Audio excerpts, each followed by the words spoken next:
আমি একটা সেলফি দিয়েছিলাম যেখানে কিছুই দেখা যাচ্ছে না, কিছুই বোঝা যাচ্ছে না, মানে শরীরও দেখা যাচ্ছে না, তাও একজন লিখে আসছে হে এটা কেমন বডি, মানে থাকে না যে বডি তো দেখাই যাচ্ছে না, এটা কেন কমেন্ট করলা। ডানার কমেন্ট সেকশন, আমার কমেন্ট সেকশন ঢুকলেই ভিডিও নিয়ে কোনো কমেন্ট নাই, আমাদের অ্যাপিয়ারেন্স নিয়ে যে মোটা কি কালো কি আমরা ছেলেদের মতন দেখতে ব্যাটার মতন লাগতেছে, তোমার কথাবার্তা তোমার ট্যালেন্ট এইটাই ম্যাটার করে at the end of the day. তোমার হাইট কম নাকি হাইট বেশি, নাকি তুমি প্লাস সাইজ না মাইনাস সাইজ, এগুলো কিছুই ম্যাটার করে না। If you are talented, if you have skills, if you have proper upbringing and if you utilise that in the real world, সেটাই ম্যাটার করে। যে আমরা আসলে আমাদের নিজেদের আউটলুক কখনো চেঞ্জ করতে পারবো না, but what we can change as a person how we are. আচ্ছা 36/24/36 তোমার ওই মুভিটা থেকে তোমার লাইফে লার্নিংটা কী ছিল?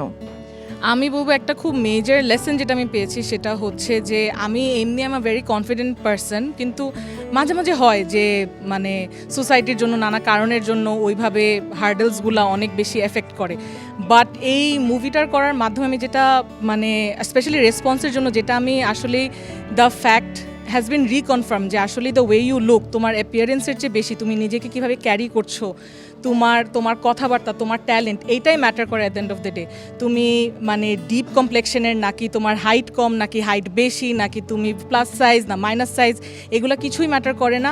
If you are talented, if you have skills, if you have proper upbringing and if you utilise that in the real world, আসলে তোমার ভিতরে তুমি একটা মানুষ হিসেবে কেমন সেটাই ম্যাটার করে। আমার লার্নিংটা হচ্ছে, আমি আর কারিনা সবসময় আমরা বলি যে আমাদেরকে মানুষজন অনেক আজে বাজে কমেন্ট করে, বাট আমরা সবসময় এটা বলি যে আমি যেটা বিলিভ করি যে আমরা আসলে আমাদের নিজেদের আউটলুক কখনো চেঞ্জ করতে পারবো না, but what we can change as a person how we are, like মানুষের সাথে কেমন বিহেভ করবো বা আমার ম্যানার্স কী হবে, আমার কার সাথে কে। তো এই জিনিসটা আমার মনে হয় the beauty of your human being আউটলুকের থেকে। তো আমার কাছে মনে হয় কনফিডেন্স থাকাটা অনেক ইম্পর্টেন্ট। তুমি কেমন দেখতে দ্যাটস নট ইম্পর্টেন্ট, তুমি নিজেই যদি মানুষটা খারাপ, তুমি মানুষটা হ্যাঁ এত সুন্দর মানুষের লাভটা লাভ কি হলো? তুমি যদি ব্যবহারই তোমার খারাপ হয়, তো এইটাই মানে what you are from inside, এইটাই ম্যাটার করে সবচেয়ে বেশি। হ্যাঁ আমরা মানে এখন আমাদের কমেন্ট সেকশন এটা সবচেয়ে বড় এক্সাম্পল।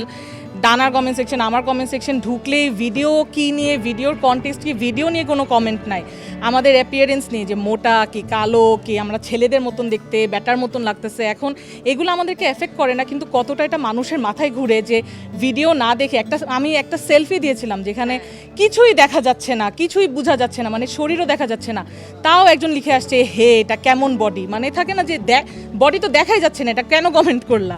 তো আসলে মানুষ ওইখানে আটকায় আছে, which is very sad. I hope যে উইথ টাইম মানুষের পারসেপশনটা একটু চেঞ্জ হোক। আমরা আসলে এই জিনিসগুলো আমার মনে হয় আমাদের কাছে ম্যাটার করে না। আমার মনে হয় আমরা কেন লেখাপড়া করলাম, আমরা যদি মানে দিন বা দিন আমাদের যদি মানসিকতা না পরিবর্তন হয়, তাহলে আসলে এই পড়াশোনা, এই জাতি, এই সমাজের এই উন্নয়ন, এই পরিবর্তন, এগুলো আসলে কোনো কিছুই ইম্পর্টেন্ট না। সো আমাদের কমেন্ট সেকশন দেখলেই আপনি বুঝবেন যে আসলে কত নেগেটিভিটি থাকে। বাট থ্যাংক গড যে আমরা দুজন আসলে এটা দ্বারা এফেক্টেড হই না। এফেক্টেড হলে আজকে ক্যামেরার সামনে দাঁড়ায় আমরা এত কথা বলতে পারতাম না।